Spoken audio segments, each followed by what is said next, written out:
You join me at my meter to go over a channel update slash system update, basically a check-in, and talk through my two systems that I have today and then where we're going with possibly sharing some stuff on the channel.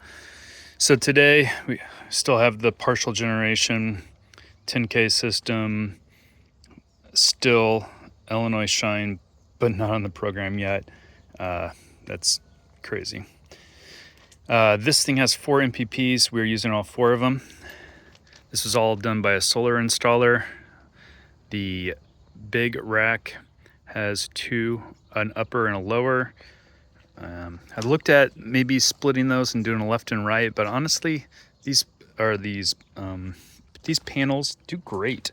When they start to get shaded, they just shut themselves off. So the isolation diodes, or whatever they're called, work great. This is a ground array. It's 2 strands, and I still have not quite figured out how the strands go. These were temporary. They were done in the angle that was required for Illinois Shine, and I'm going to tweak those to a morning sun, evening sun setup to try to catch more of the shoulder, as they call it.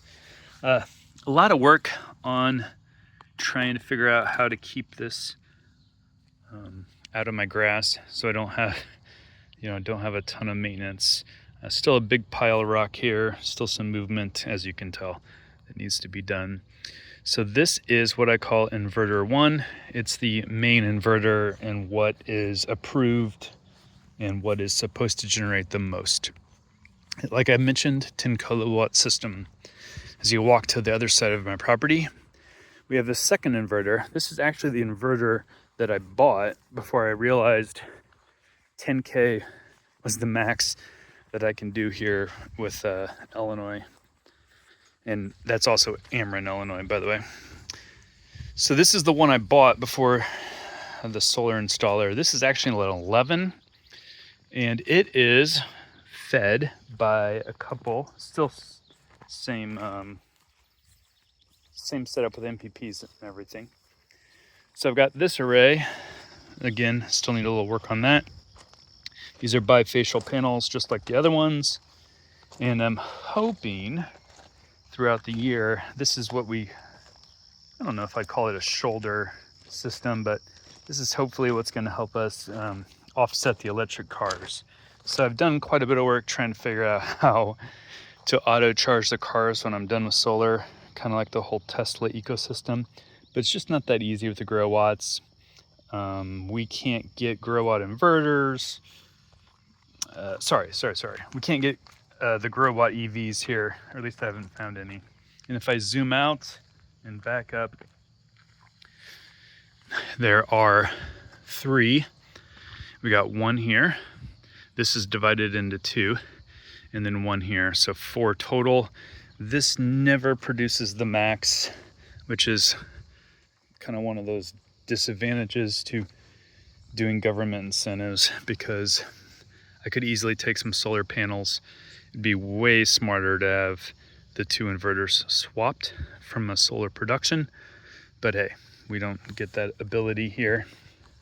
This building used to be completely off-grid. This is the original solar system section, and we had one of those mini grow watt inverters. But since we went on grid, this had to be disconnected. It's a long story. So bottom line is, of the 2 off-grid systems that I used to run, neither one of them are currently connected. So these are the 2 systems we have today. I do and am currently working on getting my critical loads back going into the main house. And then I don't know what we'll finally do with this property here. Probably, it's just unfortunate when you go on grid that batteries and everything is so complicated with our current environment. Hopefully all that changes. So hopefully this makes sense. A nice big overview of the 2 projects, of the things coming. Some additional panels right here.